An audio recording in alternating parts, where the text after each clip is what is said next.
stimulation of intelligent behavior and critical analysis, which is comparable to a human being. And whether it is comparable or not, let's see.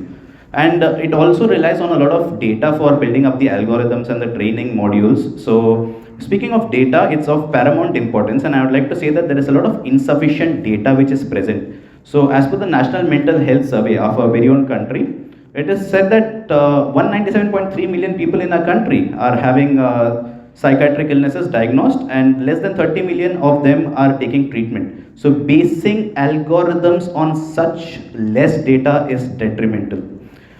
The second point which I would like to emphasize on is about the data bias. So there are a lot of biases which are present inherently in data, and these biases can further be accentuated by the algorithms. Just to give you an example, AI models can be set up, are generally planned to set up in busy emergencies where prioritizing patients can be there. So just give this thought. A female comes with highly distressing suicidal thoughts, with anxious thoughts, and an AI model which is currently present to predict the acute risk and for the urgent care says that this particular female has less likelihood of suicide based on a previous diagnosis of borderline personality disorder.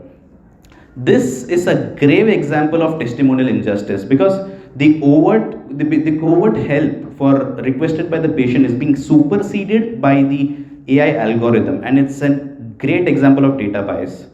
I can also tell about various data privacy concerns, because large amounts of personal data is being accumulated and analyzed throughout, and this we already have incidences of hospitals selling out and sharing across the data to various companies with vested interest. And this is not only a violation of the medical ethics, but it is a violation of the fundamental rights of the Constitution, Article 21. Also, in terms of the data accuracy part, or rather I should say inaccuracy to be more precise, there is this term which I'm going to teach even to great seniors of mine who are present. So it's a new type of hallucination which you're not going to find in the textbook of fish.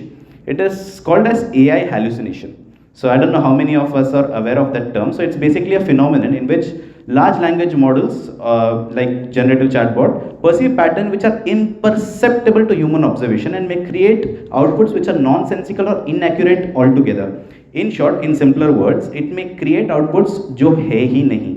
So basing patients' management, diagnosis and treatment on such inaccuracies is very much detrimental.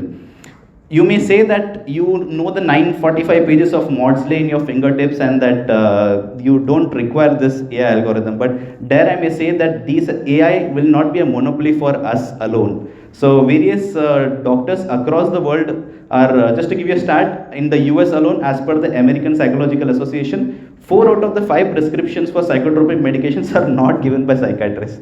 And in India, if you compare the situation, it's even more bad. There are legends in the field who are amongst us right now and who all will agree that we have all seen prescriptions given by other doctors which have been detrimental for the patient in a lot of ways. And if you base that on this inaccuracy and the AI hallucinations, and if something happens to the patient, that's a serious cause of concern. My colleagues also spoke about the rural aspects about it. We have a lot of Munna by MBBS doctors in the rural areas who practice psychiatry without a degree. So having such inaccuracies in their hand and causing, there is no accountability in that front as well. So I believe that this, because of all these reasons, that there is a direct threat to patients' autonomy, beneficence and non-maleficence. Thank you.